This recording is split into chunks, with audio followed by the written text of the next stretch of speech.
Oi, hoje eu quero falar sobre Netuno. Esse grandão é um gigante gasoso e fica a uns 4 bilhões e meio de quilômetros do Sol, 30 vezes mais longe do que a Terra, que é esférica. Um planeta do tipo gigante gasoso é um planeta bem grande e feito principalmente de gás. Pensa assim, Netuno tem uma atmosfera de mais ou menos uns 5.000 quilômetros de espessura. Para comparar, a da Terra tem 120 quilômetros. Bom, essas medições não são muito exatas, porque a atmosfera é um negócio feito de gás, né? Elas não têm uma superfície de onde você começar a medir. Mas só nisso dá para saber que a pressão atmosférica lá é bem maior. E é mesmo. No nível do mar, entre aspas, de Netuno, a pressão atmosférica é 100.000 vezes maior do que a da Terra. Nível do mar porque abaixo dessa atmosfera gigante tem tipo um oceano. Ele é chamado de manto, que cobre o planeta inteiro. Mas esse manto não é formado exatamente de água. É basicamente os mesmos gases da atmosfera, mas em estado líquido e cristais de gelo. Por causa da pressão, sabe? E abaixo desse manto, aí sim tem um núcleo rochoso, sólido. Enfim, não é um lugar nada parecido com o que a gente está acostumado.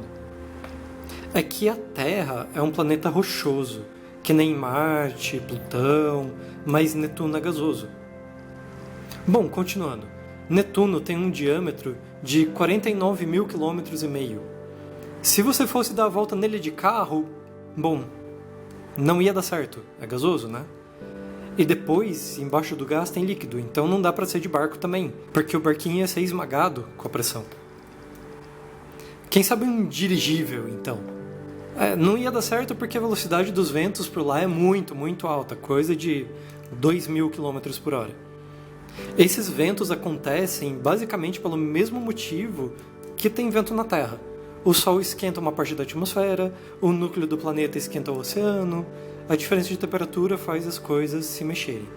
A própria rotação do planeta também influencia, e nesse caso, bastante. Netuno gira mais rápido do que a Terra, tanto que o dia lá só dura 16 horas. E Netuno é mais ou menos 58 vezes maior que a Terra, então as tempestades lá também são maiores.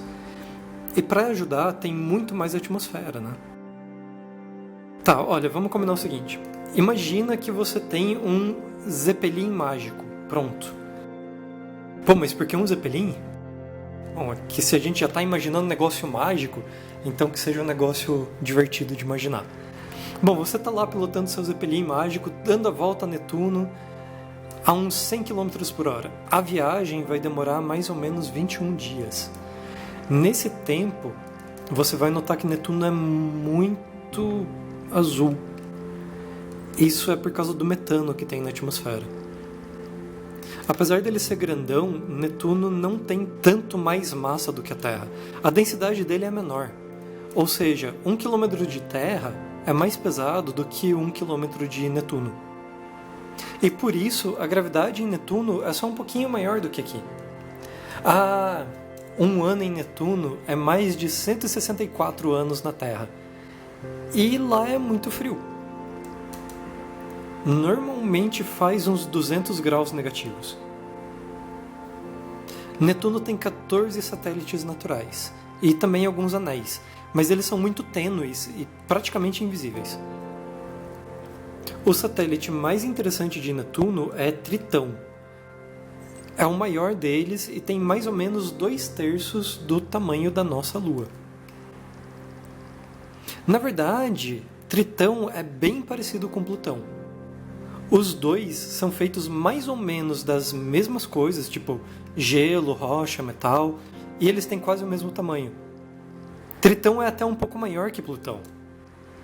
E além disso, Tritão é o único satélite de Netuno que tem órbita retrógrada. Ou seja, ele orbita no sentido oposto aos demais. E em sentido oposto à rotação do planeta também. Todas essas coisas dão a ideia de que talvez Tritão não tenha se formado junto com Netuno, como geralmente acontece. Tem vários astrônomos que acreditam que, na real, Tritão era um planeta irmão de Plutão, mas foi capturado pela gravidade de Netuno. Bom, e sobre a descoberta de Netuno? Aconteceu em 1846, mas a história começou bem antes. Já fazia meio século que os cientistas sabiam que Urano existia, mas eles olhavam para ele e não entendiam a órbita dele. Porque ele estava sempre um pouquinho atrasado ou um pouquinho adiantado no seu giro ao redor do Sol. Então os astrônomos imaginaram que devia ter mais um planeta além de Urano, e esse planeta estaria interferindo na órbita de Urano. Começaram a procurar. Lá em 1843, um astrônomo britânico calculou onde é que esse tal planeta estaria e mandou as contas dele para o astrônomo real, que fez vários nadas com esses dados. Aí, 3 anos depois, um astrônomo francês publicou cálculos que ele mesmo fez, prevendo onde é que esse planeta estaria. E é aí que o tal do astrônomo real resolveu que não podia perder para a França e foi lá olhar as contas e mandou 2 caras procurar o planeta no céu. Na época, procurar um planeta era basicamente tu ficar olhando para o céu e comparar o que você está vendo com uma carta estelar, que era tipo um atlas, um mapa do céu. E ficar comparando e procurar alguma coisa que não esteja mapeada nessa carta. Enquanto os britânicos estavam lá usando os próprios telescópios, o astrônomo francês pediu ajuda para um observatório alemão. E foi assim que no dia 23 de setembro de 1846, o Observatório de Berlim avistou Netuno oficialmente pela primeira vez. Foi uma vitória francesa nessa corrida para a descoberta. Inclusive, um dos astrônomos britânicos percebeu depois que tinha avistado Netuno quase um mês antes, mas ele não tinha notado porque não estava levando o trabalho muito a sério. Só que daí os britânicos ficaram nervosos, disseram que foi o astrônomo deles que calculou primeiro onde é que o planeta estava. Aqueles cálculos que eles ficaram sentados em cima por 3 anos. Na época, ficou decidido que os 2 países iam compartilhar os créditos dessa descoberta, mas isso está sendo revisto por historiadores, porque em 98 apareceram os tais papéis de Netuno, que seriam documentos que provam que o astrônomo britânico calculou meio errado e não merece crédito por essa descoberta, ou seja, foi uma treta. Bom, pelo menos foi mesmo um britânico que descobriu Tritão, 17 dias depois de descobrirem Netuno.